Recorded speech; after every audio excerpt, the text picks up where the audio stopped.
اعوذ باللہ من الشیطان الرجیم بسم اللہ الرحمن الرحیم ان الدین عند اللہ الاسلام. یہ ہمارے الاسلام کے عنوان سے یہ چوتھی نشست ہے، اس کا آغاز ابھی ہونے جا رہا ہے. اس سے پہلے کی نشست میں ہم آپ کے سامنے، چونکہ ابھی سلسلے بیان یہ چل رہا ہے کہ 122 آیتیں کلام پاک کی جس میں الہ کا ذکر ہے، تو سورہ بقرہ کی 3 آیات، سورہ آل عمران کی 4 آیتیں، سورہ نساء کی 2 آیتیں، سورہ مائدہ کی 2 آیتیں اور سورہ انعام کی 5 آیتیں آپ کے سامنے پڑھی گئیں. اب اس کے بعد سورہ اعراف کی آیتیں آپ کے سامنے پڑھی جا رہی ہیں جس میں الہ کا ذکر ہے. سورہ اعراف میں 7 آیتیں ایسی ہیں جہاں پر الہ کا ذکر آیا ہے، اور چونکہ مقصد کی وضاحت کے لیے ہم آگے پیچھے کی آیتیں بھی پڑھتے ہیں، اب تک آپ جیسا سنتے آئے ہیں کہ اس سے پہلے کی نشستوں میں آگے پیچھے کی بھی آیتیں پڑھے ہیں تاکہ بات کی وضاحت ہو جائے. سورہ اعراف کی اب وہ آیتیں بھی آپ کے سامنے پڑھی جا رہی ہیں. سورہ اعراف کا مرکزی مضمون رسالت ہے اور رسالت کی دعوت دینا ہے، جیسا کہ سورہ انعام کا مرکزی مضمون جو توحید ہے. سورہ انعام اور سورہ اعراف یہ دونوں کی کا زمان نزول تقریباً ایک ہے. سورہ انعام کے زمان نزول میں اور سورہ اعراف کے زمان نزول جو ہے اس کے مضامین پر غور کرنے سے انداز یہی ہوتا ہے کہ دونوں کا زمان نزول تقریباً ایک ہے، لیکن اس سورت کے زمان نزول میں انذار کا پہلو زیادہ ہے. سورہ اعراف میں اللہ کے رسول صلی اللہ علیہ وسلم نے جب مکہ المکرمہ میں توحید کی دعوت کو بلند کیا تو اس وقت جو زمان نزول ہوا، یعنی آپ صلی اللہ علیہ وسلم کی جو 23 سال مکے کے جو دور ہیں، تو 23 سال جو آپ کی سیرت کے کل دور ہیں، یعنی آغاز بعثت سے لے کر آپ کی وفات تک، اس میں آپ کے مکے کے 13 سال اور مدینے کے 10 سال. تو پہلا دور آغاز بعثت سے لے کر اعلان نبوت تک تقریباً 3 سال، جس میں دعوت خفیہ طریقے سے خاص آدمیوں کو دی جاتی تھی اور عام اہل مکہ کو اس کا علم نہیں تھا. اور دوسرا دور اعلان نبوت سے لے کر ظلم و ستم اور فتنے کے آغاز تک تقریباً 2 سال، جس میں پہلے مخالفت شروع ہوئی، پھر اس نے مزاحمت کی شکل اختیار کی، پھر تضحیک یعنی آپ کی دعوت پر ہنسنا، استہزاء یعنی مذاق اڑانا، الزامات یعنی جھوٹے الزامات، سب اور شتم یعنی گالی گلوچ، جھوٹے پروپیگنڈا اور مخالفانہ جتھبندی تک کی نوبت آئی، اور بالآخر ان مسلمانوں پر زیادتیاں شروع ہو گئیں اور جو نسبتاً زیادہ غریب اور کمزور اور بے یار و مددگار تھے. تیسرا دور آغاز فتنہ 5 نبوی سے لے کر ابو طالب خدیجہ رضی اللہ تعالیٰ عنہ کی وفات 10 نبوی تک تقریباً 5 سال ہے. اس میں مخالفت انتہائی شدت اختیار کرتی چلی گئی. بہت سے مسلمان کفار مکہ کے ظلم و ستم سے تنگ آ کر حبش کی طرف ہجرت کر گئے. اللہ کے رسول صلی اللہ علیہ وسلم اور آپ کے خاندان اور باقی ماندہ مسلمانوں کا معاشی و معاشرتی مخاطیہ کیا گیا اور آپ اپنے حامیوں اور ساتھیوں سمیت شعب ابی طالب میں محصور کر دیے گئے. اور چوتھا دور 10 نبوی سے لے کر 13 نبوی تک تقریباً 3 سال یہ نبی کریم صلی اللہ علیہ وسلم کی ساتھیوں کے لیے انتہائی سخت مصیبت کا زمانہ تھا۔ مکے میں آپ کی زندگی دوبر کر دی گئی، طائف گئے تو وہاں بھی پناہ نہ ملی، حج کے موقع پر عرب کے ایک ایک قبیلے سے آپ لے کے پاس آپ جاتے اور ان کو اسلام کی دعوت دیتے اور آپ کی دعوت کہ تاکہ آپ کی دعوت قبول کرے اور آپ کا ساتھ دے، مگر ہر طرف سے آپ کو کوڑا جوابی ملتا رہا، اور یہ کہ ادھر اہل مکہ بار بار مشورہ کرتے رہے کہ آپ کو قتل کر دیں یا قید کر دیں یا اپنی بستی سے نکال دیں۔ آخر اللہ کے فضل سے انصار کے دل اسلام کے لیے کھل گئے اور ان کی دعوت پر آپ نے مدینہ ہجرت فرمائی۔ تو یہ 4 دور جو آپ صلی اللہ علیہ وسلم کی سیرت میں بہت اہم ترین دور ہیں، ان میں سے ہر دور میں قرآن مجید کی جو صورتیں نازل ہوئی ہیں وہ اپنے مضامین اور انداز بیان میں دوسرے دور کی صورتوں سے مختلف ہیں۔ ان میں بکثرت مضامین، ان میں بکثرت مقامات پر ایسے اشارات بھی پائے جاتے ہیں جن سے پس منظر کے حالات اور واقعات پر صاف روشنی پڑتی ہے، اور ہر دور کی خصوصیات اس دور کے نازل شدہ کلام میں بڑی حد تک نمایاں نظر آتی ہیں۔ تو بہرحال خلاصہ یہ نکلا کہ سورہ انعام اور سورہ مائدہ یہ تقریباً ایک ہی زمانے میں اتری ہے، یعنی حضور صلی اللہ علیہ وسلم کے مکی دور کے آخری دور میں۔ تو اللہ تعالیٰ کی ایک مہربانی ہے کہ انسان کو اللہ تعالیٰ آخر وقت تک بھی سمجھاتے ہیں، یہ اللہ تعالیٰ کا بہت بڑا کرم ہے۔ تو سورہ اعراف ایسے دور میں ہی اتری ہے جس میں یہ سمجھایا جا رہا ہے کہ دیکھو اب بھی پیغمبر کی مخالفت سے بچو، پیغمبر کی مخالفین کا انجام جو بہت برا ہوتا ہے۔ تو اب آئیے سورہ اعراف کی وہ آیتیں ہم آپ کے سامنے تلاوت کرتے ہیں جس میں الہ کا ذکر آیا ہے، اور جیسا کہ آپ کو معلوم ہے کہ بات کی وضاحت اگر مقصد ہے تو آگے پیچھے کی آیتیں بھی ہم پڑھتے ہیں، جیسا کہ اب تک کے مسلسل نشستوں میں آپ سنتے چلے آئے ہیں۔ سورہ اعراف کی آیت نمبر 59 میں اللہ تعالیٰ نے الہ کا ذکر کیا ہے۔ اب آئیے آپ کے سامنے سورہ اعراف کی وہ آیت پڑھی جائے گی جس میں اللہ تعالیٰ نے الہ کا ذکر کیا ہے۔ سورہ اعراف کی جو آیت ہے وہ ایسی آیت ہے کہ جس کے اندر اللہ تعالیٰ نے الہ کا ذکر کیا ہے۔ آیت نمبر 59،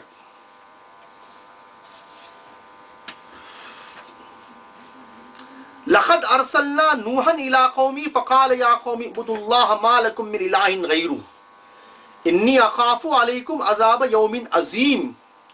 ہم نے نوح کو اس کی قوم کی طرف بھیجا، اس نے کہا کہ اے برادران قوم، اللہ کی بندگی کرو، اس کے سوا کوئی تمہارا الہ نہیں ہے، میں تمہارے حق میں ایک ہولناک عذاب سے ڈراتا ہوں۔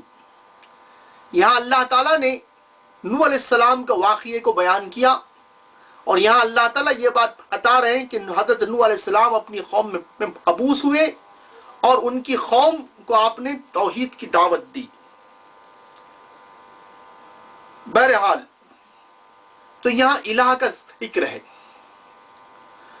اور نوح علیہ السلام کے اندر جوش تبلیغ بہت تھا۔ تو آگے کی آیت یہ قال الملأ من قومہ انا لنراک فی ضلال مبین۔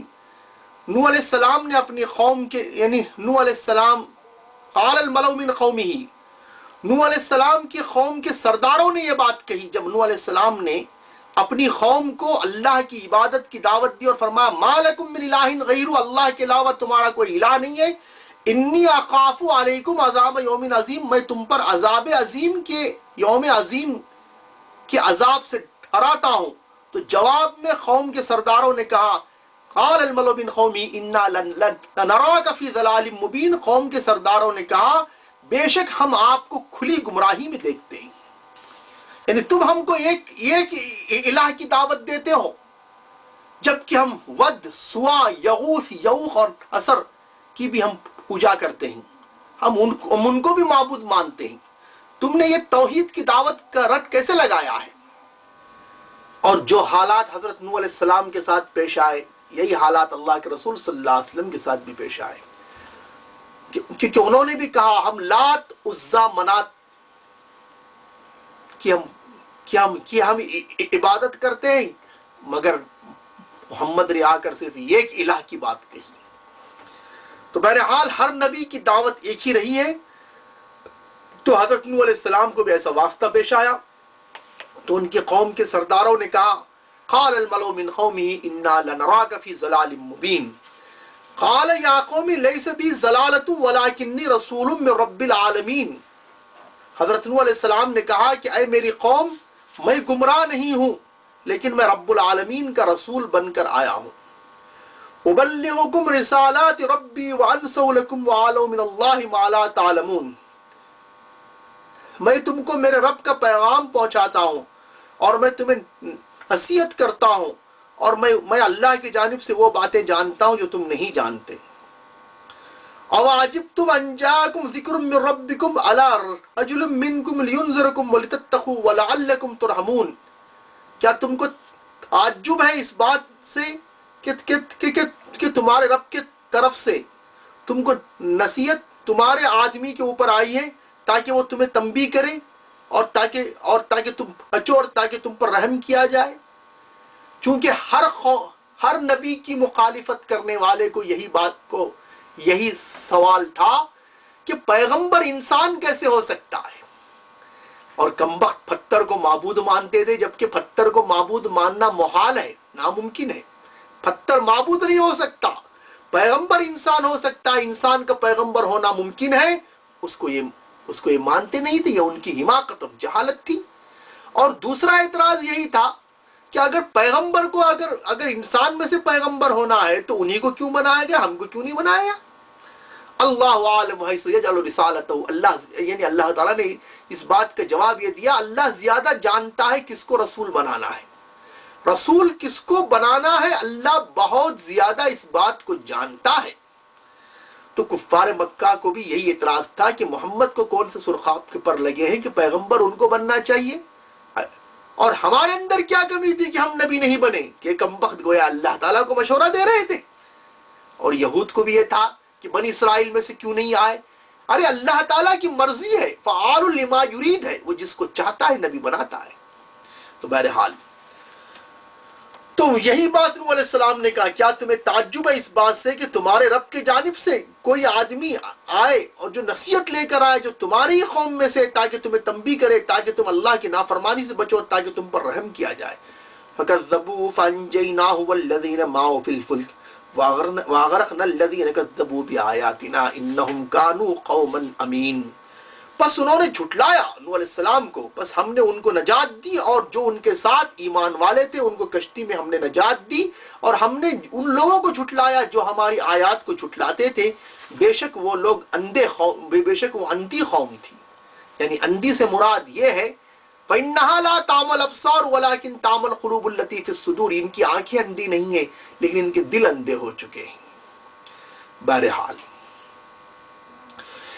یہ تمام آیات پر غور کر کے دیکھیے کہ اس رکوع میں نوح علیہ السلام نے توحید کی دعوت میں لفظ الہ کو ذکر کیا اور فرمایا ما لکم من الہ غیرہ، تمہارا کوئی الہ نہیں ہے۔ الہ کے معنی معبود اور حاکم اعلیٰ کے، اللہ ہی ایک معبود ہے اور اللہ ہی ایک حاکم اعلیٰ ہے۔ اس بات کی دعوت حضرت نوح علیہ السلام نے دی، اور نوح علیہ السلام نے دیا، لیکن قوم نے جھٹلایا تو اللہ کے عذاب میں گرفتار ہو گئے۔ اس پورے رکوع سے معلوم ہوا کہ الہ وہی ہو سکتا ہے جو نافرمان لوگوں پر عذاب بھیجے اور اس کے عذاب کو روکنے والا کوئی نہیں ہے۔ نقصان پہنچانا، فائدہ پہنچانا، یہ ایک اللہ کی بات ہے۔ وَيَمْسَسْكَ اللَّهُ بِضُرٍّ فَلَا كَاشِفَ لَهُ إِلَّا هُوَ، اور اگر اللہ تعالیٰ نقصان پہنچائے کوئی ہٹا نہیں سکتا سوائے اس کے۔ يُرِدْكَ بِخَيْرٍ فَلَا رَادَّ لِفَضْلِهِ، اور اگر اللہ تم کو بھلائی پہنچائے تو اللہ کے فضل کو کوئی ہٹانے والا نہیں ہے۔ تو بہرحال اب آئیے آپ کے سامنے سورہ اعراف کی وہ آیت پڑھی جا رہی ہے جہاں پر الہ کا ذکر ہے، وہ آیت نمبر پر 65 ہے۔ آیت نمبر 65 کے اندر اللہ تعالیٰ نے الہ کا ذکر کیا ہے، وَإِلَىٰ عَادٍ أَخَاهُمْ هُودًا قَالَ يَا قَوْمِ اعْبُدُوا اللَّهَ مَا لَكُم مِّنْ إِلَٰهٍ غَيْرُهُ أَفَلَا تَتَّقُونَ۔ قوم عاد کی طرف ان کے بھائی حضرت ہود علیہ السلام کو بھیجا۔ قوم عاد کی طرف جو پیغمبر آئے ہیں وہ ان کا نام ہے حضرت ہود علیہ السلام۔ قوم نوح کی تباہی کے بعد جب اللہ تعالیٰ نے نوح علیہ السلام کو اور ایمان والوں کو بچایا، اس کے بعد ایک نسل چلی اور اس کے بعد کئی جنریشن کے بعد حضرت ہود علیہ السلام قوم عاد کے اندر تشریف لائے۔ وَإِلَىٰ عَادٍ أَخَاهُمْ هُودًا، قوم عاد کی طرف ہم نے ان کے بھائی حضرت ہود کو بھیجا۔ قَالَ يَا قَوْمِ اعْبُدُوا اللَّهَ مَا لَكُم مِّنْ إِلَٰهٍ غَيْرُهُ، تو انہوں نے بھی کہا اے میری قوم اللہ کی عبادت کرو، اللہ کے علاوہ کوئی تمہارا الہ نہیں ہے۔ افلا تتقون، کیا تم اللہ تعالیٰ کی نافرمانی سے اور تمہاری یہ غلط رویے سے پرہیز نہیں کرو گے؟ قال الملأ الذين كفروا من قومه، ان کے قوم کے بڑے سرداروں نے کہا انا لنراك في صفاحة وانا لنظنك من الكاذبين، بے شک ہم آپ کو بیوقوف سمجھ رہے ہیں اور بے شک ہم آپ کو جھٹلانے والوں اور بے شک ہم آپ کو جھوٹا لوگوں میں گمان کرتے ہیں۔ نعوذ باللہ من ذالک، حضرت ہود علیہ السلام سے انہوں نے ایسا کہا۔ قال یا قومی لیس بی صفاحۃ ولکنی رسول من رب العالمین، حضرت ہود علیہ السلام نے کہا اے میری قوم، میری عقل میں کوئی خرابی نہیں ہے لیکن میں رب العالمین کی طرف سے رسول بن کے آیا ہوں۔ ابلغکم رسالات ربی، میں میرے رب کے پیغام کو پہنچانے والا ہوں۔ وانا لکم ناصح امین، اور میں تمہارا خیر خواہ ہوں اور امانت دار ہوں۔ اور اس قوم کو بھی یہی شک تھا کہ پیغمبر اگر بنانا نہ ہوتا تو حضرت ہود کو ہی کیوں بنایا، ہم کو کیوں نہیں بنایا، اور حضرت ہود انسان ہے ان کو کیوں بنایا؟ تو اس کا جواب یہی ہے اَوَعَجِبْتُمْ أَنْ جَاءَكُمْ ذِكْرٌ مِّن رَبِّكُمْ عَلَىٰ رَجُلٍ مِّنْكُمْ لِيُنذِرَكُمْ، کیا تم کو تعجب ہے اس بات سے کہ تمہارے رب کے طرف سے تمہارے پاس کوئی نصیحت آئی؟ عَلَىٰ رَجُلٍ مِّنْكُمْ، جو تمہارے آدمیوں کی جو تمہاری قوم میں سے کسی آدمی، یعنی کوئی آدمی جو تمہارے پاس تمہارے رب کی طرف سے نصیحت لے کر آیا ہے تو تم کو تعجب ہو رہا ہے؟ لِيُنذِرَكُمْ بِهِ، جبکہ اللہ تعالیٰ نے جبکہ اللہ تعالیٰ نے پیغمبر اس لیے بنایا ہے لِيُنذِرَكُمْ بِهِ، تاکہ تم کو تنبیہ کرے۔ وَاذْكُرُوا آلَاءَ إِذْ جَعَلَكُمْ خُلَفَاءَ، اور یاد کرو جب تم من بعد قوم نوح، اور یاد کرو جب تم کو اللہ تعالیٰ نے نوح کی قوم کے بعد زمین کا جانشین بنایا، نائب بنایا۔ وَزَادَكُمْ فِي الْخَلْقِ بَسْطًا، اور تم کو خوب تنومند بنایا، یعنی خوب جسم والے، ڈیل ڈول والے، لمبے اونچے۔ فَاذْكُرُوا آلَاءَ اللَّهِ لَعَلَّكُمْ تُفْلِحُونَ، یاد کرو اللہ کی نعمتوں کو تاکہ تم کامیاب ہو جاؤ۔ قوم عاد نے جواب میں حضرت ہود علیہ السلام کو یہ کہا، حضرت ہود علیہ السلام کو کہا قَالُوا وَجِئْتَنَا لِنَعْبُدَ اللَّهَ وَحْدَهُ وَنَذَرَ مَا كَانَ يَعْبُدُ آبَاؤُنَا فَأْتِنَا بِمَا تَعِدُنَا إِن كُنتَ مِنَ الصَّادِقِينَ، کہا انہوں نے کیا تو ہمارے پاس اس لیے آیا ہے تاکہ ہم ایک اللہ کی عبادت کریں اور ہم چھوڑ دیں جو ہمارے آبا و اجداد نے جس کی عبادت کی تھی؟ ہر قوم کو یہ گمراہی کا سبب بنا ہے کہ ہمارے باپ دادا کا طریقہ کیا غلط تھا، یہ ہر قوم کی گمراہی کا سبب ہے۔ فاتنا بما تعدنا ان كنت من الصادقین، لاؤ ہمارے پاس وہ وعدہ اگر تم سچے ہو۔ ہمارے باپ دادا کو بیوقوف بناتے ہو تم ہمارے باپ دادا کو بیوقوف بتاتے ہو، اور ہم اس لیے آئے، یعنی تم ہم صرف ایک اللہ کی عبادت کرنے کی دعوت دے رہے ہو۔ اگر ویسی بات ہے تو وہ عذاب جس کا تم وعدہ کر رہے ہو وہ عذاب لا کے بتاؤ۔ قال قد وقع عليكم من ربكم رجس وغضب اتجادلونني في اسماء سميتموها انتم وآباؤكم ما نزل الله بها من سلطان فانتظروا اني معكم من المنتظرين فانتظروا انی معکم من المنتظرین، یعنی قال حضرت ہود علیہ السلام نے کہا تمہارے رب کی پھٹکار تم پر پڑ چکی ہے اور اس کا غضب تم پر ٹوٹ پڑا ہے، کیا تم مجھ سے جھگڑتے ہو ایسے ناموں کے بارے میں جن کو تم نے گڑھ رکھا ہے؟ یعنی تم نے جو اپنے طرف سے گھڑ رکھا ہے وہ تمہارے معبود نہیں ہو سکتے. ود ہو سوا، مطلب تم نے جس کو بھی معبود گھڑ رکھا ہے وہ صرف چند نام ہیں. ود، سوا، یغوث، یعوق اور نصر تو قوم نوح کے تھے. ان کے کیا، یعنی ان کے جو بھی پت تھے انہوں نے اس کا نام رکھا تھا. جیسے قوم نوح نے ود، سوا، یغوث، یعوق، نصر کا نام رکھا تھا تو انہوں نے بھی اپنے چند بتوں کا نام رکھا تھا. تو آپ نے فرمایا اتجادلوننی فی اسماء، کیا تم مجھ سے جھگڑا کرتے ہو چند ناموں کے بارے میں جو تم نے رکھا ہے؟ انتم وآباؤکم ما نزل اللہ بہا من سلطان، تم اور تمہارے باپ داداؤں نے اس پر کوئی دلیل، یعنی تم اور تمہارے باپ داداؤں نے جو یہ چند نام فرض کیے ہیں اس پر اللہ نے کوئی دلیل نہیں اتاری.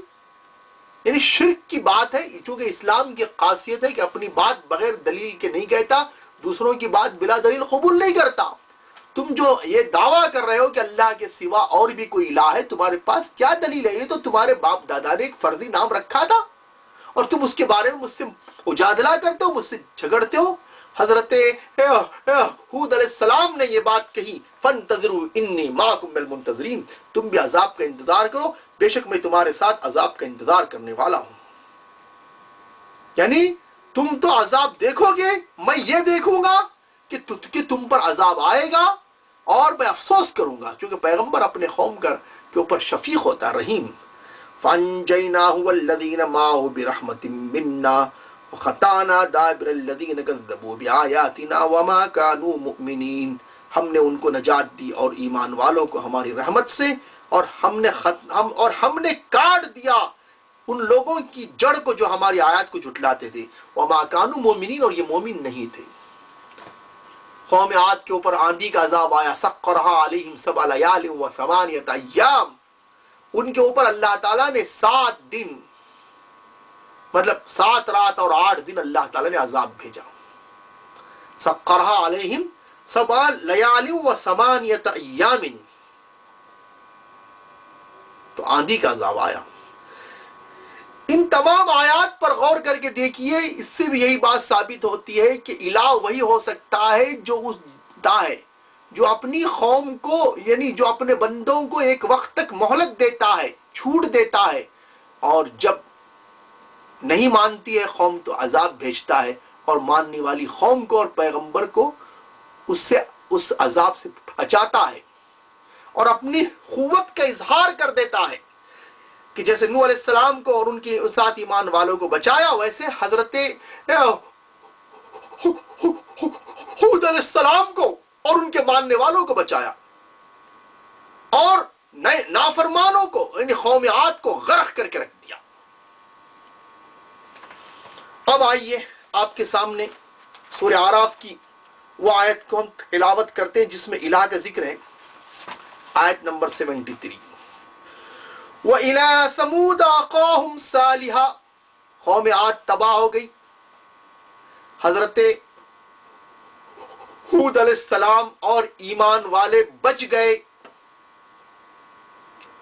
اس کے بعد ایک جنریشن گزر گیا، پھر اللہ تعالیٰ نے قوم ثمود کو بھیجا جو قوم عاد کے بعد، اور ان میں حضرت صالح علیہ السلام کو بھیجا. یعنی قوم ثمود جو ہے قوم عاد کے بعد آئی، اور صالح علیہ السلام ان میں پیغمبر بن کے آئی. یہ قوم عاد ہی کی اولاد تھی، کیونکہ آدم علیہ السلام سے سلسلہ بہرحال چلتا رہا. وَإِلَىٰ ثَمُودَ أَخَاهُمْ صَالِحًا قَالَ يَا قَوْمِ اعْبُدُوا اللَّهَ مَا لَكُم مِّنْ إِلَٰهٍ غَيْرُهُ قَدْ جَاءَتْكُمْ بَيِّنَةٌ مِّن رَّبِّكُمْ هَٰذِهِ نَاقَةُ اللَّهِ لَكُمْ آيَةً فَذَرُوهَا تَأْكُلْ فِي أَرْضِ اللَّهِ وَلَا تَمَسُّوهَا بِسُوءٍ فَيَأْخُذَكُمْ عَذَابٌ أَلِيمٌ.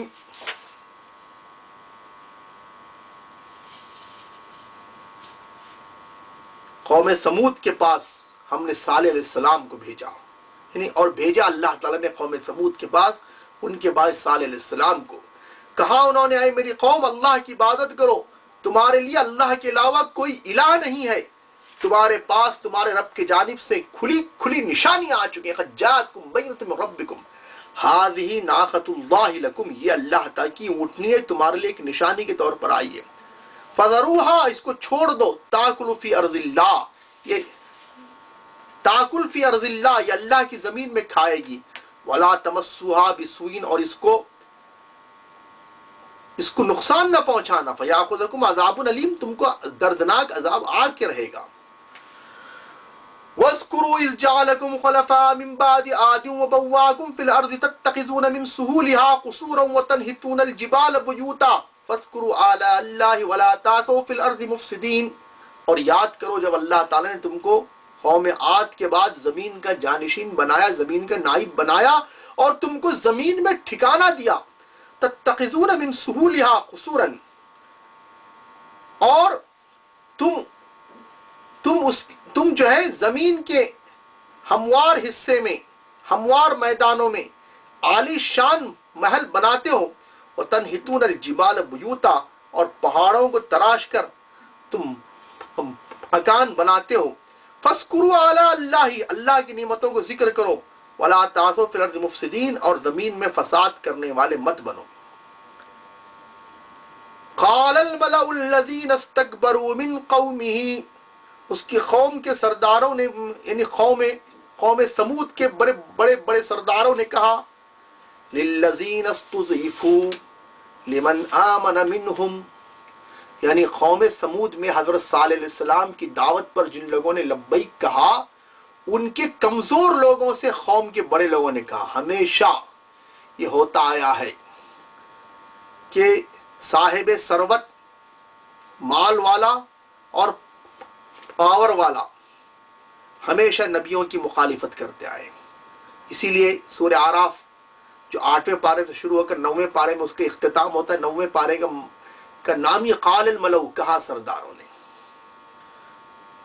اور اللہ تعالیٰ نے اس بات کو کلام پاک میں کہا وَمَا أَرْسَلْنَا فِي قَرْيَةٍ مِّن نَذِيرٍ إِلَّا قَالَ مُتْرَفُوهَا اِنَّا بِمَا أُرْسِلْتُمْ بِهِ كَافِرُونَ، اور ہم نے نہیں بھیجا کسی بستی میں کوئی تنبیہ کرنے والا، مگر کہا اس وہاں کے خوشحال لوگوں نے بے شک اِنَّا بِمَا أُرْسِلْتُمْ بِهِ كَافِرُونَ، کہ بے شک ہم تمہاری رسالت کا انکار کرتے ہیں. تو ہمیشہ خوشحال طبقے نے پیغمبر کی مخالفت کیا ہے. ہاں اچھے بھی لوگ رہے، جیسے حضور صلی اللہ علیہ وسلم کے اوپر ابو بکر صدیق، عثمان بن عفان رضی اللہ تعالیٰ یہ صاحب ثروت تھے، عبد الرحمن بن عوف رضی اللہ تعالیٰ صاحب ثروت تھے. لیکن عام طور سے عموماً ایسا ہوتا آیا ہے. اسی لیے ابو سفیان سے حضور صلی اللہ علیہ وسلم نے جب قیصر روم کو یہ خط لکھا تو ابو سفیان نے یہی سوال، یعنی ابو سفیان سے یہی سوال کیا اشراف الناس اتبعوا ام ضعفاءهم، کیا قوم کے بڑے لوگ اس کی پیروی کر رہے ہیں یا کمزور لوگ؟ تو ابو سفیان کہتے ہیں قلت بل ضعفاءهم، اب وہ ایمان نہیں لائے تھے کام، بلکہ ان کے کمزور لوگ تھے. تو قیصر نے کہا ایزیدون ام ینقصون، کیا وہ زیادہ ہو رہے یا کم ہو رہے؟ تو کہا بل یزیدون، بلکہ زیادہ ہو رہے ہیں. تو قیصر نے کہا کہ میں نے تم سے یہ سوال کیا تھا، تم نے کہا کہ قوم کے کمزور لوگ ان کی بات مان رہے، اشراف الناس اتبعوا، یعنی ہمیشہ ایسے ہی ہوتا آیا ہے کہ قوم کے کمزور لوگ ان کی پیروی مانے ہیں، یعنی ان کی پیروی کرنے والے بنے ہیں. اور پھر میں نے یہ پوچھا کہ زیادہ ہو رہے ہیں کم، تو تم نے کہا زیادہ ہو رہے ہیں. وَكَذَلِكَ الْإِيمَانُ حَتَّى يَتِمَّ، اسی طرح ایمان مکمل ہو جاتا ہے. یعنی پیغمبر کی دعوت رنگ لاتی ہے اور مخالفت کرنے والے جو ہے کم ہوتے چلے جاتے ہیں. تو یہی حال قوم سمود کا تھا. ان کے صاحب ثروت لوگ کمزور ایمان والوں کو کہہ رہے تھے کہ قال الملأ الذين استكبروا من قومه للذين استضعفوا لمن آمن منهم، کہا قوم کے بڑے سرداروں نے ان لوگوں سے جو کمزور لوگ تھے، جو ایمان لائے تھے، اتعلمون ان صالحا مرسل من ربه، کیا تم جانتے ہو کہ بے شک صالح اپنے رب کی جانب سے رسول بن کے آیا ہے؟ قالوا انا بما ارسل به مؤمنون، تو یہ کہ انہوں نے کہا قوم کے کمزور لوگ جو صالح علیہ السلام پر ایمان لائے تھے، بے شک ہم صالح پر ایمان لانے والے ہیں. قال الذين استكبروا انا بالذي آمنتم به كافرون، کہا قوم کے بڑے بڑے سرداروں نے بے شک ہم انکار کرنے والے ہیں، انا بالذی آمنتم به کافرون۔ فآخروا الناقہ، تو ان لوگوں نے کیا کیا، صالح علیہ السلام کی اونٹنی کو مار ڈالا، وعتوا عن امر ربہم، اور پوری سرکشی کے ساتھ اپنے رب کے حکم کی خلاف ورزی کی۔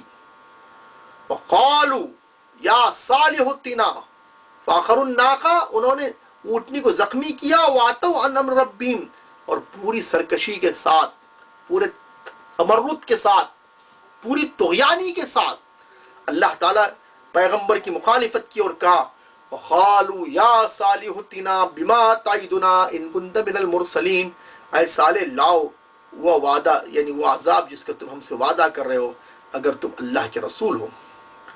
فاخذتهم الرجفۃ، آخر کار ان کو ایک ہلا دینے والی آفت نے پکڑ لیا۔ فاصبحوا فی دارہم جاثمین، تو اپنے گھروں میں اوندے پڑے رہ گئے۔ اس آفت کو یہاں رجفہ یعنی اضطراب انگیز ہلا مارنے والی کہا گیا، اور دوسرے مقامات پر صیحہ، چیخ کہا گیا، صیحہ، اور کچھ مقامات پر صائخہ، یعنی صائخہ کے معنی آتے کھڑک آواز، اور کہیں اس کو طاغیہ کہا گیا، یعنی سخت زور کی آواز۔ بہرحال آخر کار ان کے اوپر وہ قوم کا یعنی سخت چیخ آئی، اور اس کی وجہ سے ان کی کلیجے پھٹ گئے۔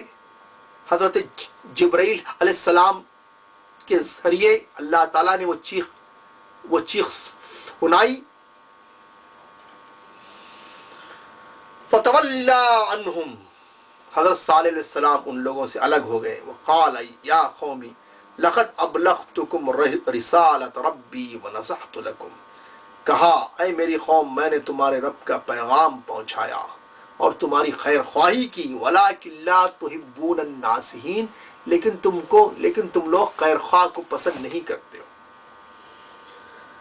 اب آئیے آپ کے سامنے وہ آیت پڑھی جا رہی ہے جس میں الہ کا ذکر ہے، یعنی آیت نمبر 85، آیت نمبر 85، وہاں بھی الہ کا ذکر ہے۔ وَإِلَىٰ مَدْيَنَ أَخَاهُمْ شُعَيْبًا قَالَ يَا قَوْمِ اعْبُدُوا اللَّهَ مَا لَكُم مِّنْ إِلَٰهٍ غَيْرُهُ قَدْ جَاءَتْكُمْ بَيِّنَةٌ مِّن رَّبِّكُمْ فَأَوْفُوا الْكَيْلَ وَالْمِيزَانَ وَلَا تَبْخَسُوا النَّاسَ أَشْيَاءَهُمْ وَلَا تُفْسِدُوا فِي الْأَرْضِ بَعْدَ إِصْلَاحِهَا ذَلِكُمْ خَيْرٌ لَّكُمْ إِن كُنتُم مُّؤْمِنِينَ۔ قوم مدین کی طرف ہم نے شعیب علیہ السلام کو بھیجا، کہا یعنی حضرت شعیب علیہ السلام نے آ کر اپنی قوم کو یہی دعوت دی، اے میری قوم اللہ کی عبادت کرو، تمہارے لیے کوئی الہ نہیں ہے۔ اس سے پہلے ہم نے جب قوم سمود کا ذکر کیا، وہ پوری آیات پر غور کیجئے، معلوم ہوا کہ الہ وہی ہو سکتا ہے جو اپنے ماننے والوں کو ماننے والوں سے الگ کر دے، اور جو ماننے والے جن کے اوپر طاقت کا قوت کا زام رہتا ہے ان کو موت کی گھاٹ پہنچا دے، ان کے اوپر سخت عذاب دے۔ واللہ عزیز ذو انتقام، اللہ غالب ہے، زبردست انتقام لینے والا ہے، اور اتنا ہی وہ غفور الرحیم بھی ہے، معاف بھی کرنے والا، رحم کرنے والا ہے۔ تو معلوم ہوا الہ وہی ہو سکتا ہے جو نہ ماننے والوں کے ساتھ ایسا سلوک کرے اور ماننے والوں کے ساتھ یہ سلوک کرے، ماننے والوں کو عذاب سے بچائے اور نہ ماننے والوں کو عذاب دے۔ وَإِلَىٰ مَدْيَنَ أَخَاهُمْ شُعَيْبًا، قوم مدین کی طرف ان کے بھائی شعیب علیہ السلام کو اللہ نے بھیجا۔ قَالَ يَا قَوْمِ اعْبُدُوا اللَّهَ، حضرت شعیب علیہ السلام نے کہا اے میری قوم اللہ کی عبادت کرو، مَا لَكُم مِّنْ إِلَٰهٍ غَيْرُهُ، اللہ کے علاوہ تمہارا کوئی الہ نہیں ہے، الہ کے معنی معبود اور حاکم اعلیٰ۔ قَدْ جَاءَتْكُمْ بَيِّنَةٌ مِّن رَّبِّكُمْ، تمہارے رب کی طرف سے کھلی کھلی نشانیاں آ چکی ہیں۔ فَأَوْفُوا الْكَيْلَ وَالْمِيزَانَ، ناپ اور تول میں کمی مت کرو، بلکہ پورا ناپ تول کر کے دو. وَلَا تَبْخَسُوا النَّاسَ أَشْيَاءَهُمْ، اور لوگوں کو مال دیتے وقت کم مت دو. وَلَا تُفْسِدُوا فِي الْأَرْضِ بَعْدَ إِصْلَاحِهَا، اور زمین میں درستی کے بعد فساد مت کرو. ذَلِكُمْ خَيْرٌ لَكُمْ إِن كُنتُم مُؤْمِنِينَ، یہ تمہارے لیے بہتر ہے اگر تم ایمان والے ہو. والا یعنی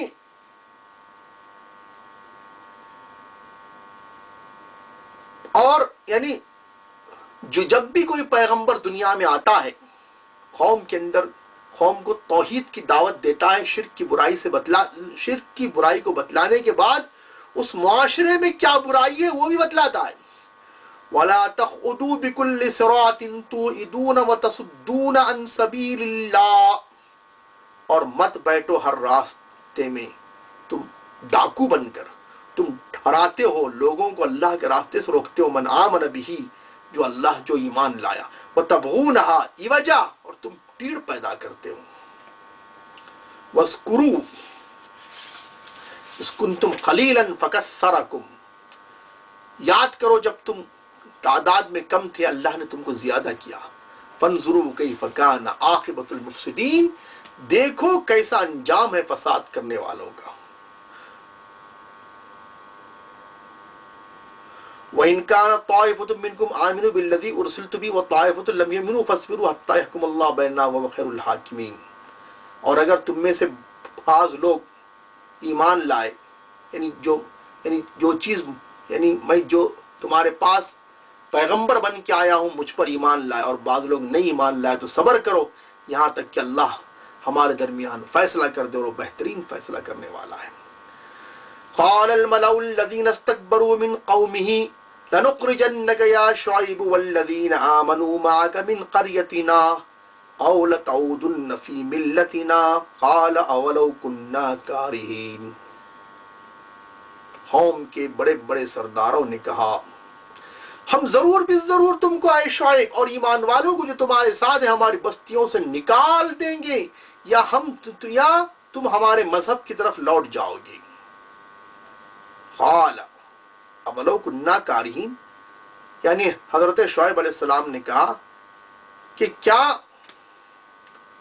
زبردستی ہمیں پھیرایا جائے گا، یعنی ہم مذہب کی طرف لوٹیں گے. قد افترینا علی اللہ کذبا ان عدنا فی ملتکم بعد اذ نجانا اللہ منہا، یعنی ہم اللہ پر جھوٹ گڑنے والے ہو جائیں،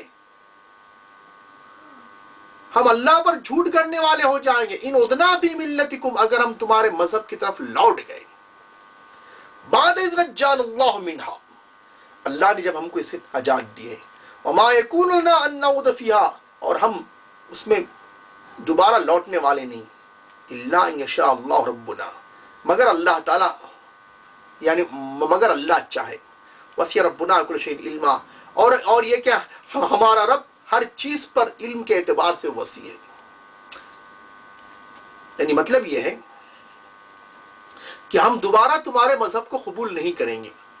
الا ان یشاء اللہ ربنا کا مطلب یہ ہے کہ اگر کوئی آدمی دنیا کے فائدے کے تحت یا کسی اور غرض کے تحت ایمان والا ہو کر کافر بنتا ہے، جیسے کلام پاک نے کہا ان الذین آمنوا ثم کفروا ثم آمنوا ثم کفروا ثم ازدادوا کفرا، یہ ممکن ہے. عبداللہ بن جہش جیسا حضور صلی اللہ علیہ وسلم پہ ایمان لا کر ام حبیبہ رضی اللہ تعالیٰ عنہ کے سابق شوہر جو ایمان لایا بعد میں حبشہ جانے کے بعد مرتد ہو گیا. تو یہ اس کو یہاں اللہ کی مشیت کہا. اللہ تعالیٰ کی مشیت کسی باطل کے ساتھ بھی ہو سکتی ہے، لیکن اس کا یہ مطلب نہیں ہے کہ اللہ اس سے راضی بھی ہو جائے. مشیت الگ چیز ہے، رضا الہی ایک الگ چیز ہے. اللہ تعالیٰ کی مشیت باطل کے ساتھ بھی ہو سکتی ہے. مثلا کوئی آدمی مثلا اللہ تعالیٰ اس دنیا میں اختیار کا مالک بنا کے بھیجا ہے. کوئی کافر ہونا چاہے تو اللہ تعالیٰ اسے روکتے نہیں، کیونکہ زبردستی ایمان اللہ تعالیٰ اس دنیا میں رکھے نہیں، بلکہ ٹیمپروری آپ کو اختیار کا مالک بنائے. تو وہی بات ہے الا یشاء اللہ ربنا. مشیت اور رضا الہی میں زمین آسمان کا فرق ہے. مشیت الہی باطل کے ساتھ بھی ہو سکتی ہے، رضا الہی صرف مومن کے ساتھ ہوگی. مشیت الہی کا مطلب یہ ہے کہ اللہ تعالیٰ جو اس کو ڈھیل دے دیں، اسے پکڑے نہیں. رضا الہی کا مطلب یہ ہے کہ مومن جو ہے اللہ کے مقصد زندگی یہ ہے کہ اللہ کی رضا. جیسا کہ حضرت عائشہ صدیقہ رضی اللہ تعالیٰ عنہ سے وہ حدیث مروی ہے کہ امیر معاویہ رضی اللہ تعالیٰ عنہ نے جب کہا، حضرت عائشہ صدیقہ رضی اللہ تعالیٰ عنہ سے کہا کچھ نصیحت لکھ کے بھیجو، تو امام ترمذی رحمۃ اللہ علیہ نے ابواب البر میں یہ حدیث نقل کیا ہے کہ حضرت عائشہ صدیقہ رضی اللہ تعالیٰ عنہ نے یہ نصیحت لکھ کے بھیجا، سمعت رسول اللہ صلی اللہ علیہ وسلم یقول من التمس رضا اللہ بسخط الناس کفاہ اللہ مونۃ الناس ومن التمس رضا الناس بسخط اللہ وکلہ اللہ الی الناس. جو اللہ کو راضی کرنا چاہے لوگوں کو ناراض کر کے اللہ اسے لوگوں کے ظلم سے حفاظت کرے گا، یعنی لوگوں کی ناراضگی کی پرواہ کیے بغیر اللہ کو راضی کرنا چاہے اللہ اسے لوگوں کے ظلم سے بچائے گا. اور جو اللہ لوگوں کو راضی کرنا چاہے اللہ کو ناراض کر کے، یعنی اللہ کی ناراضگی کی پرواہ نہ کرے، یا جیسا بعض لوگ کہتے ہیں اللہ معاف کرے گا، لوگوں کو راضی کرتا رہے لوگوں، اور چاہے اللہ ناراض ہو جائے اللہ تعالیٰ اسے لوگوں کے حوالے کرے گا، جیسے چاہیں گے اس پر حکومت کریں گے. وہ ذہنی غلامی میں ہر ایک کی مبتلا ہو جائے گا. تو خلاصہ کلام یہ ہے، رضا الہی مومن کا مقصد ہے، مشیت الہی باطل کے ساتھ بھی ہو سکتی ہے. وہی بات یہاں پر حضرت شعیب علیہ السلام نے کہا اگر ہم دوبارہ ہمارے مذہب کی طرف لوٹ گئے تو ہم اللہ پر جھوٹ باندھنے والے ہو جائیں گے مگر اللہ تعالیٰ چاہے، یعنی اللہ تعالیٰ کسی کو ڈھیل دے دے، کیونکہ ہمارا رب ہر چیز پر وسیع علم کے اعتبار سے اللہ تعالیٰ کا علم جو ہے ہر چیز پر وسیع ہے. وَلَا يُحِيطُونَ بِشَيْءٍ مِّنْ عِلْمِهِ. کوئی انسان اللہ کے علم کو شمار نہیں کر سکتا. عَلَى اللَّهِ تَوَكَّلْنَا، اللہ پر ہم نے بھروسہ کیا. رَبَّنَا افْتَحْ بَيْنَنَا وَبَيْنَ قَوْمِنَا بِالْحَقِّ وَأَنْتَ خَيْرُ الْفَاتِحِينَ. اے ہمارے رب تو ہمارے درمیان اور ہمارے قوم کے درمیان فیصلہ کر دے اور تو بہترین فیصلہ کرنے والا ہے. وقال الملأ الذين كفروا من قومه لئن اتبعتم شعيبا انكم اذا لخاسرون. قوم کے بڑے بڑے سرداروں نے کہا اگر تم شعیب کی پیروی کرو گے بے شک تم اس وقت نقصان اٹھاؤ گے. فاخذتهم الرجفہ، ان کو بھی ایک ہلا دینے والی آفت نے پکڑا. فاصبحوا في دارهم جاثمین، یہ اپنے گھروں میں اوندے منہ پڑے رہ گئے. الذين كذبوا شعيبا كأن لم يغنوا فيها، جن لوگوں نے شعیب کو جھٹلایا وہ ایسے ہو گئے کہ گویا کبھی گھروں میں تھے ہی نہیں. نسیم منسیہ،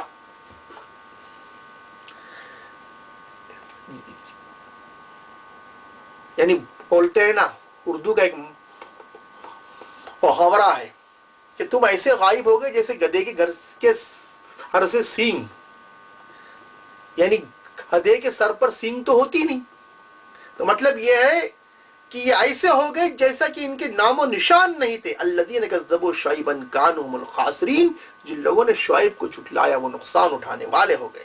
فتولی عنہم، شعیب علیہ السلام ان اپنی قوم سے الگ ہو گئے. وقال یا قوم لقد ابلغتکم رسالات ربی، کہا میں نے میرے رب کا پیغام تم تک پہنچایا ہے. ونصحت لکم، اور میں تمہارا خیر خواہ ہوں. فکیف آسیٰ علی قوم کافرین، میں کیسے افسوس کروں کافر قوم پر. بہرحال ان تمام آیات پر غور کر کے دیکھیے کہ الہ وہی ہے جو اس کے نہ ماننے والوں کو لے کے اوپر عذاب اپنی قوت کے ذریعے عذاب بھیج دے اور ایمان والوں کو اس سے بچائے. اب آئیے آپ کے سامنے سورہ اعراف کی وہ آیتیں پڑھی جا رہی ہیں، یعنی آیت نمبر 138 اور 140، جہاں پر الہ کا ذکر ہے. وجاوزنا ببني إسرائيل البحر فأتوا على قوم يعكفون على أصنام لهم قالوا يا موسى اجعل لنا إلها كما لهم آلهة قال إنكم قوم تجهلون إن هؤلاء متبر ما هم فيه وباطل ما كانوا يعملون قال غير الله أبغيكم إله وفضلكم على العالمين وإذا انجيناكم من آل فرعون يسومونكم سوء العذاب يقتلون أبناءكم ويستحيون نساءكم وفي ذلكم بلاء من ربكم عظيم. جیسا کہ مصر کی تاریخ سے یہ بات ثابت ہے کہ مصر کی قوم کے اندر یہ رواج تھا کہ وہ گائے کی پرستش کرتی تھی، اور اس قوم کے اندر بت پرستی کا مزاج تھا. اب اس قوم کے یہ غلام تھے، یعنی بنی اسرائیل، چونکہ ایک عرصے تک فرعون کی غلامی کے اندر مبتلا تھے. پیغمبر حضرت موسیٰ علیہ السلام آئے، ان کو دین کی دعوت دی، سمجھایا. آخر کار اللہ تعالیٰ کی نشانیوں کو انہوں نے دیکھا، اللہ کے دریائے قلزم کے اندر اللہ تعالیٰ نے راستے بنائے اور فرعون کو اس کے اندر غرق کیا. اس کے بعد بھی قوم یہود میں بدبختی کا جو عالم تھا. وَجَاوَزْنَا بِبَنِي إِسْرَائِيلَ الْبَحْرَ، اور بنی اسرائیل کو ہم نے سمندر سے گزار دیا، بحر قلزم سے پار کرایا، فرعون کو غرق کیا. وَإِذْ فَرَقْنَا بِكُمُ الْبَحْرَ فَأَنْجَيْنَاكُمْ وَأَغْرَقْنَا آلَ فِرْعَوْنَ وَأَنْتُمْ تَنْظُرُونَ، جب ہم نے تمہارے لیے سمندروں کو پھاڑ دیا اور ہم نے فرعون کو غرق کر دیا اور تم دیکھ ہی رہے تھے. وجاوزنا ببنی اسرائیل البحر، ہم بنی اسرائیل کو ہم نے سمندر پر سے گزار دیا. فاتوا علی قوم یعکفون علی اصنام لهم، تو ان کا گزر ایک ایسی قوم پر ہوا جو چند بتوں کی ارویدہ بنی ہوئی تھی. قالوا یا موسیٰ اجعل لنا الہا کما لهم آلہہ، انہوں نے کہا اے موسیٰ ہمارے لیے بھی ایک ایسا معبود لاؤ جیسے ان کے پاس معبود ہے، یعنی جیسے ہمارے پاس جیسا ان کے پاس ایک معبود ہے ویسے تم ہمارے پاس بھی ایک معبود لے کے آؤ.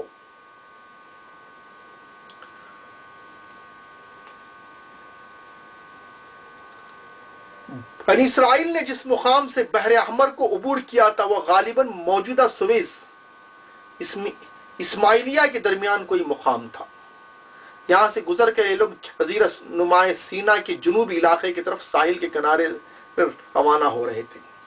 اس زمانے میں جزیرہ نما سینا کا مغربی اور شمالی حصہ مصر کی سلطنت میں شامل تھا، اور جنوب کے علاقے میں موجودہ شرطوت اور ابو زنیمہ کے درمیان تانبے اور فیروزے کی کانیں تھیں جن سے اہل مصر بہت فائدہ اٹھاتے تھے، اور ان کانوں کی حفاظت کے لیے مصریوں نے چند مقامات پر چھاونیاں بھی قائم کر دی تھی. اور انہی چھاونیوں میں سے ایک چھاونی افقا کے مقام پر تھی جہاں مصریوں کا ایک بہت بڑا بت خانہ تھا جس کے آثار اب بھی جزیرہ نما کے جنوبی علاقے میں پائے جاتے ہیں. اس کے قریب ایک اور مقام تھا جہاں قدیم زمانے سے سامی قوموں کی چاند دیوی کا بت خانہ تھا. غالباً انہی مقامات میں سے کسی کے پاس سے گزرتے ہوئے بنی اسرائیل کو جن مصریوں کی غلامی کی ممی نے ان کو اس میں مبتلا کر رکھا تھا، اور یہ اللہ کی قدرت کو دیکھ کر کے مصنوعی خدا چاہ رہے تھے جو اپنے ہاتھوں سے خراشا ہوا.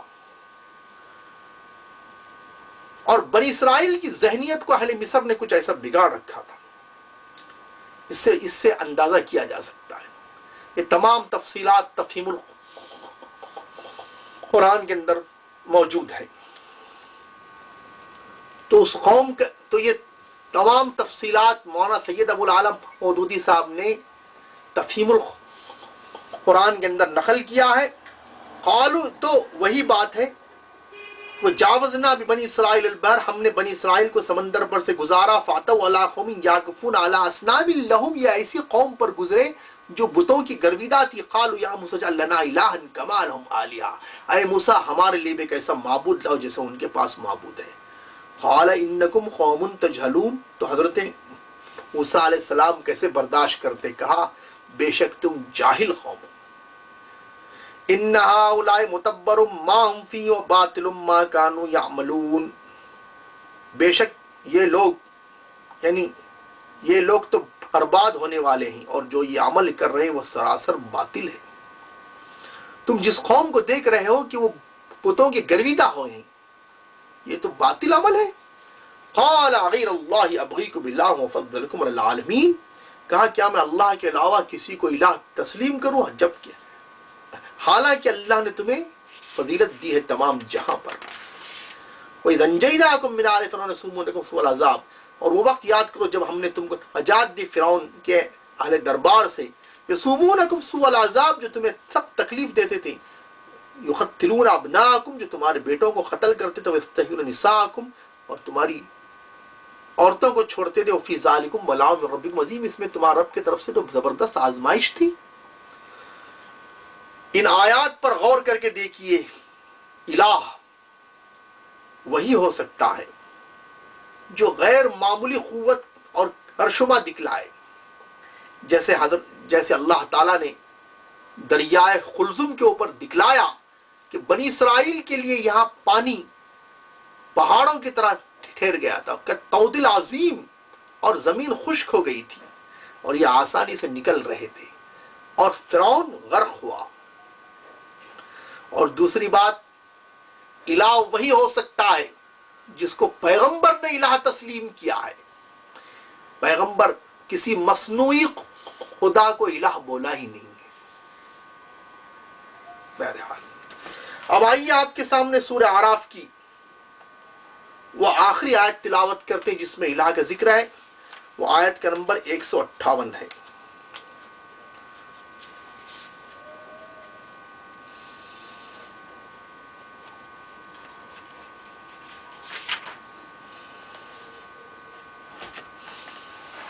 آپ کو معلوم ہے اللہ کے رسول صلی اللہ علیہ وسلم کی بعثت تمام جہاں کے لیے ہے، اور آپ آخری نبی ہیں، آپ کے بعد کوئی نبی آنے والا نہیں ہے۔ تو اللہ تعالیٰ نے آیت نمبر 158 سے پہلے 157 میں حضور صلی اللہ علیہ وسلم کا ذکر کیا، الذین یتبعون الرسول النبی الامی الذی، یعنی جو لوگ نبی کی، یعنی اس رسول کی پیروی کرتے ہیں جو نبی ہے، امی ہے، الذین یجدونہ مکتوبہ، جس کو لکھا ہوا یہ پاتے ہیں اپنے پاس تورات میں اور انجیل میں، یامرون بالمعروف، جو ان کو نیکی کا حکم دیتا ہے، ینہاہم عن المنکر، اور ان سے برائی کو روکتا ہے، ویحل لہم الطیبات، اور پاکیزہ چیزیں ان کے لیے حلال قرار دیتا ہے، ویحرم علیہم الخبائث، اور غلیظ چیزوں کو حرام قرار دیتا ہے، ویضع عنہم اصرہم والاغلال التی کانت علیہم، اور ان کے اوپر لدے ہوئے بندشیں کھولتا ہے جن میں وہ جکڑے ہوئے تھے، اور ان کے اوپر سے بوجھ اتارتا ہے۔ فالذین آمنوا بھی، پس جو لوگ اس پر ایمان لائے، وعزروہ، اور اس کی حمایت اور نصرت کیا، ونصروہ، اور اس کی مدد کیا، واتبعوا النور الذی انزل معہ، اس نور کی پیروی کیا جو اس کے ساتھ اتارا گیا، یعنی کلام پاک اور یہ کہ ہدایت، اولئک هم المفلحون، یہی لوگ کامیاب ہیں، یہی لوگ کامیاب ہیں۔ قد جاءکم من اللہ نور وکتاب مبین یہدی بہ اللہ من اتبع رضوانہ، اللہ کے پاس کھلی روشنی آ چکی ہے، اللہ تعالیٰ اس کے ذریعے ہدایت دیتے ہیں جو اس کی رضا کے پیچھے چلے۔ قل یا ایھا الناس انی رسول اللہ الیکم جمیعا الذی لہ ملک السماوات والارض لا الہ الا هو یحیی ویمیت فآمنوا باللہ ورسول النبی الامی الذی یؤمن باللہ وکلماتہ واتبعوہ لعلکم تہتدون۔ اے محمد صلی اللہ علیہ وسلم آپ فرما دیجئے، اے لوگو، بے شک میں تم سب کی طرف رسول بن کے آیا ہوں، اس اللہ نے مجھے رسول بنایا ہے جو آسمان اور زمین کا بادشاہ ہے، لا الہ الا ہو، نہیں کوئی الہ نہیں ہے، کوئی معبود اور حاکم اعلیٰ نہیں ہے مگر وہی، یحیی و یمیت، وہ زندگی اور موت دونوں دیتا ہے، فآمنوا باللہ ورسول النبی الامی الذی یؤمن باللہ وکلماتہ، ایمان لاؤ اللہ پر، اس کے رسول پر جو نبی امی ہے، جو اللہ پر اس کے کلمات پر ایمان لاتا ہے، واتبعوہ، اور پیروی کرو، یعنی اس نبی پر ایمان لاؤ جو اس کے بھیجے ہوئے نبی امی پر، جو اللہ اس کے ارشادات کو مانتا ہے، یعنی وہ پیغمبر خود بھی اللہ کو اور اس کے ارشادات کو مانتا ہے، تم بھی مانو، واتبعوہ، اور ان کی پیروی کرو، لعلکم تہتدون، تاکہ تم ہدایت پر آ جاؤ۔ یہ سورہ اعراف کی وہ آخری آیت ہے جس میں الہ کا ذکر آیا ہے۔ اس آیت پر غور کر کے دیکھیے کہ الہ وہی ہے جو آسمان اور زمین کا بادشاہ ہے، اور جو اللہ کے رسول صلی اللہ علیہ وسلم کو تمام جہاں کے لوگوں کے پاس بھیجا ہے، قیامت تک کے انسانوں کے لیے رسول بنا کے بھیجا ہے۔ اور الہ وہی ہے جو زندگی اور موت دونوں دے۔ بس اللہ پر اور اس کے رسول پر ایمان لاؤ جو نبی امی ہے، اس پر ایمان لاؤ جو خود بھی اللہ اور اس کے ارشادات کو مانتا ہے۔ تو الہ وہی ہو سکتا ہے جو تمہیں زندگی اور موت دے۔ یہ شان صرف اللہ کی ہے، وہی زندگی دیتا ہے، وہی موت دیتا ہے۔ انسان کسی کو نہ زندگی دیتا ہے نہ موت دیتا ہے۔ زندگی دینا اللہ کا کام، موت دینا بھی اللہ کا کام۔ موت دینے سے مراد ہے موت کا سبب بننا اور چیز ہے، موت دینا اور چیز ہے۔ انسان اگر کہے تو مر جا، اتنا بولے کوئی مرتا نہیں، بلکہ اس کو کچھ ہتھیار وغیرہ استعمال کرنا پڑتا ہے، تو انسان موت کا سبب تو بن سکتا ہے، موت دینے والا نہیں بنتا۔ زندگی انسان نہیں دیتا، اللہ دیتا ہے، وہی اللہ زندہ رکھتا ہے، وہی موت بھی دیتا ہے۔ کوئی بت، کوئی مزار، کوئی جھنڈا، کوئی کٹا، کوئی بابا کسی کو زندگی اور موت نہیں دیتا۔ حیات دینا بھی اسی کا کام ہے، موت دینا بھی اسی کا کام ہے۔ اگر ہم یہ عقیدہ رکھیں کہ کوئی مزار والا کسی کو زندگی دے سکتا ہے، موت دے سکتا ہے، اور پھر ہم یہ کہیں وسیلہ ہم لے رہے ہیں، وہ یہی تو بات مشرکین کہتے تھے۔ تو یحیی و یمیت اللہ کی شان ہے، یہی تو بات تھی کہ نمرود نے کہا انا احیی و امیت، میں بھی زندگی اور موت دیتا ہوں۔ قال ابراہیم فإن اللہ یأتی بالشمس من المشرق فأتی بها من المغرب۔ حضرت ابراہیم علیہ السلام نے کہا، پہلے تو کہا ربی الذی یحیی و یمیت، میرا رب زندگی اور موت دیتا ہے، تو اس کمبخت نے کہا میں بھی زندگی اور موت دیتا ہوں، ایک کو الا کر کے چھوڑا اور ایک کو الا کے مارا، بولا دیکھو اس کو میں نے موت دی، یہ موت کا سبب بنا ہے، اور جس کو چھوڑا ہے وہ تو پہلے سے زندہ ہے۔ تو ابراہیم علیہ السلام نے اس کی غباوت دیکھی تو کہا فإن اللہ یأتی بالشمس من المشرق فأتی بها من المغرب، بے شک اللہ تعالیٰ سورج کو مشرق سے نکالتا ہے، مغرب میں ڈباتا ہے، یعنی گویا کہ سورج کو مشرق سے نکالنا بمنزلہ زندگی اور مغرب میں ڈبانا بمنزلہ موت۔ فأتی بها من المغرب، تو مغرب سے نکال دے، فبہت الذی کفر، کافر مبہوت ہو گیا۔ واللہ لا یہدی القوم الظالمین، اللہ تعالیٰ ظالم قوم کو ہدایت نہیں دیتا۔ تو معلوم ہوا الہ کے لیے وہی ہے جو زندگی بھی دے، موت بھی دے، جس کے ہاتھ میں موت بھی ہے اور زندگی بھی ہے۔ یہ اللہ ہی کی شان ہے، وہی مارتا ہے، وہی جلاتا ہے۔ اسی کو اللہ تعالیٰ نے کہا فلولا اذا بلغت الحلقوم، جب جان گلک بالکل حلق کے پاس اٹکی ہے، ترجعونہا ان کنتم صادقین، تو تم کیوں نہیں لوٹاتے اگر تم سچے ہو، یعنی ہم جس کو موت دیے ہیں اس کو تم دوبارہ زندگی تم کیوں نہیں دیتے؟ جب جان ہم کسی کی نکالتے ہیں تو تم اگر سچے ہو تو دوبارہ دے گے، بتاؤ۔ تو اس بہرحال اس کے بعد انشاءاللہ بقیہ نشست میں بقیہ صورتوں کی آیتیں پیش کریں گے۔ وآخر دعوانا الحمدللہ رب العالمین۔